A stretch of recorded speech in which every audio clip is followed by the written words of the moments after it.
जगन्नाथ मु सोनी आपको स्वागत करछि Soni kitchen and blog channel को। आशा करछि जगन्नाथ कृपारू आपण मैंने समस्ते भल थे जो था भल था सुरक्षित था। वीडियो को फास्ट टू लास्ट जाए देखुए जब पसंद आसला लाइक करेंगे फ्रेंड सहित शेयर करेंगे आउ चैनल जब नुआ अच्छा चैनल गोटे सब्सक्राइब करने। तो डे नागर चाहूँ स्टार्ट करवा आज गोटे सुंदर रेसिपी आपको देखी देखो ये मुग को मुझे भिजेकी रखी पूरा राति सारा। तो सका यही भाव में फुली जाइए भल भाव में धोई ने चोपा से काढ़ा दरकार ना कहीं चोपा देह को गले भल आपको आप छाणिकी भल भाव में रखिदे गजा करने गजा कर खाइले देहपाई भल।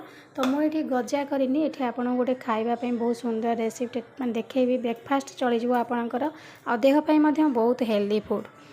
तो देखो ये मुझे छाणिकी पानी काढ़ी नहीं पानी काढ़ी सारापर ये मुझे पकई नहीं कंचा लंका को टिक टिक कर काटिकी ये भाव में पकई ने।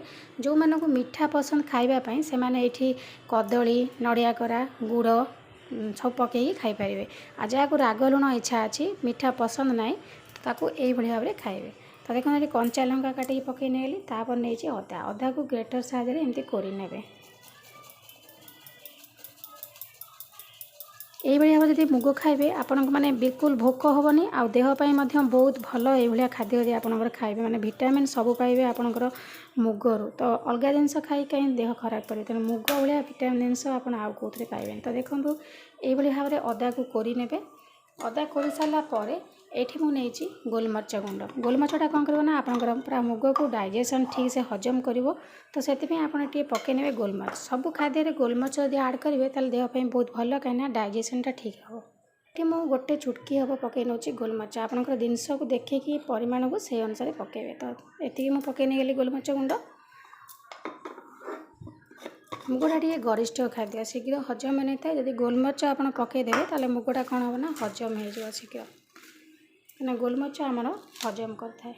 तो तापर देखो ये मुझे दही मुग एमती दही आ कंचा लंका अदा आदि पकई खाइबे एते सुंदर टेस्ट लगे आप भूली ही पारे एते सुंदर टेस्ट यार।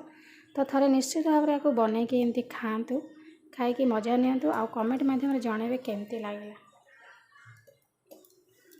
तो देखो ये आम रेडी है कंचा लंका अदा कोरा गोलमरीच आउ दही। तो ताको भल भाव में गोले नियंतु। ये आ गोटे जिनस मुझे छाड़ी नहीं स्वाद अनुसार पकई ने लुण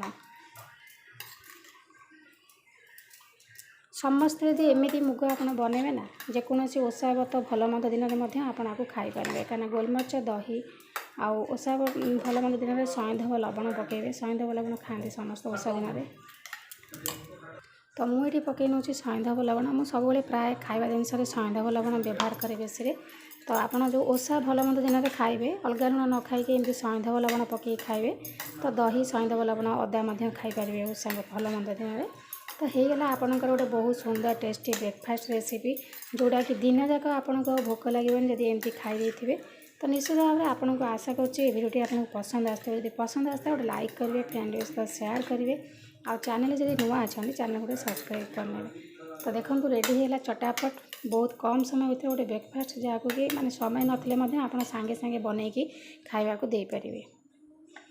तो आज विदाय नौ पुणी देखा आप सहित नेक्स्ट वीडियो से पर्यंत रोचे नमस्कार जय जगन्नाथ।